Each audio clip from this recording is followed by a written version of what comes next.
네, 오늘의 첫 번째 소식, 결혼 예스, 혼인신고 노입니다. 무슨 뜻이죠? 그러니까 최근에 결혼을 하고 나서 혼인신고를 늦게 하는 신혼부부의 비중이 점점 많아지고 있는데요. 예. 그 이유가 혼인신고를 하면은 여러 가지 제도에서 혜택을 받는 데에 불리하다고 생각하기 때문이라고 합니다. 이거 신박한데? 네, 그래가지고 사실 전에는 오히려 혼자 사는 사람들이 결혼한 사람들에 비해서 이제 제도적으로 혜택을 덜 받거나 비교적으로 이제 사실 더 많은 뭐 손해라고까지 하긴 애매한데 아무튼 그 여러 가지 혜택에서 배제되기 때문에 맞아요. 결혼하면서 그런 부분도 좀 장점으로 다가오는 경우들이 있었는데 요즘 반대예요? 맞아요. 좀 반대인 것 같아요. 뭐 실제로 연말정산 같은 데에서는 오히려 부부인계, 그러니까 결혼한 게 낫다 뭐 이런 얘기도 있지만 그러니까 특히나 부동산에 관련된 제도에서 결혼하면 할수록 불리하다 이렇게 얘기가 나오고 있는 건데 뭐 일단은 얼마나 늘었는지 데이터부터 한번 살펴보겠습니다. 우리가 결혼을 하고 나서요. 결혼식을 올리는 걸 얘기를 하는 거고요. 예. 결혼식을 올리고 나서 2년이 지난 뒤에 혼인신고를 한 부부의 비율이 9년 만에 1.5%포인트 증가한 겁니다. 네. 그러니까 2011년에 결혼을 하고 나서 2013년까지 혼인신고를 쭉 한 사람들 중에서 3년 차 이후에 혼인신고를 한 사람의 비중 이때는 2.8%였습니다. 네. 그런데 2020년도에 결혼하고 2022년까지 이제 혼인신고를 한 사람 중에서 3년 차 이후에 한 사람들이 4.3%였거든요. 그래서 앞에서 짚어드린 것처럼 1.5%포인트 증가한 거예요. 예. 네, 요렇게까지 숫자가 올라간 게 2011년 이후에, 그러니까 요 집계를 시작한 이후에 가장 높은 수치라고 합니다. 앞으로는 좀 더 많아질 거라고 예상을 하고 있는 상황이고요. 앞에서 뭐 살짝 말씀해 주시긴 했는데 네.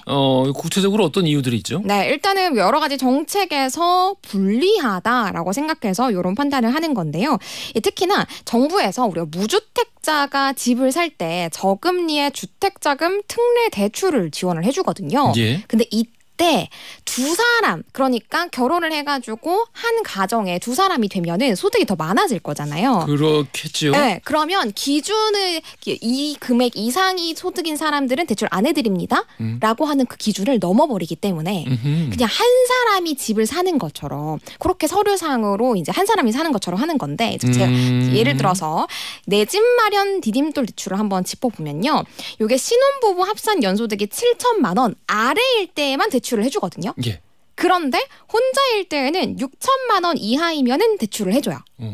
그러니까 혼자일 때 둘이 사실은 실질적으로는 둘이 합쳐가지고 소득이 더 많아졌지만 혼자인 척하면은 소득이 더 적은 것처럼 보이니까 대출을 받기가 더 쉽잖아요. 네, 그렇기 때문에 그냥 혼자인 것처럼 미혼인 것처럼 그렇게 서류상으로 살아가는 거죠. 이렇게 맞벌이 부부인 경우에 이런 측면들이 있다. 네, 뭐 3,510만 해도 이미 7천이잖아요. 그렇다 보니까 이제 결혼을 하면 오히려 대출 받기 힘들다라는 거죠. 이에 관련된 뭐 신조어까지 나왔다고 하네요. 있습니다. 결혼 페널티. 결혼 페널티. 그렇습니다. 그러니까 뭐 결혼하면 손해다. 그렇죠. 네, 그런 신조어가 나온 건데요. 혼인신고하면은 제가 예시를 든 대출뿐만 아니라 이제 청약도 사실 우리가 로또 청약이라고 불릴 만큼 부동산에서는 굉장히 큰 기회잖아요. 근데 한 명 한 명, 즉 미혼일 때는 각자 한 번씩 있었던 기회가 결혼을 하면은 부부당 한 번만 신청할 수 있는 그런 청약들 제도들이 있기 때문에 불리하다라는 거죠. 기회가 한 번 사라지는 거니까요. 예. 그래서 위장 미혼을 한 채로 살아가는 부부가 점점 늘고 있다라고 합니다. 이런 건 정책적으로 안 그래도 지금 뭐 인구 문제 너무 심각한데. 그렇죠.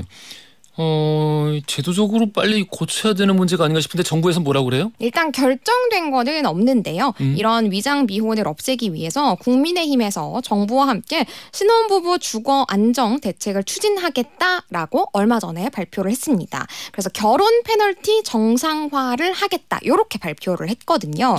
그러니까 그 파악을 하고 있긴 하구나. 맞아요. 실제로 결혼 페널티라는 용어도 인지를 하고 있더라고요. 네, 그래서 어떤 것들이 만약에 이게 적용이 되면 어떤 것들이 변경이 되느냐.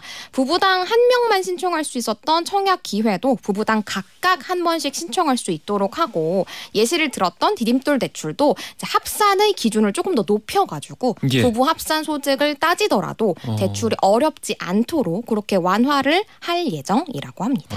신기하다. 전에는 이제 아이 태어나면은 뭐 하기도 하고 그런 것도 굉장히 야 세상이 많이 변했네 이런 그 말들을 듣던 게 뭐 한 10년, 20년 전만 해도 그랬었는데 얼마 안 됐죠. 근데 요즘은 또 이런 식으로 부동산 정책 관련해서 바뀌어가고 있습니다.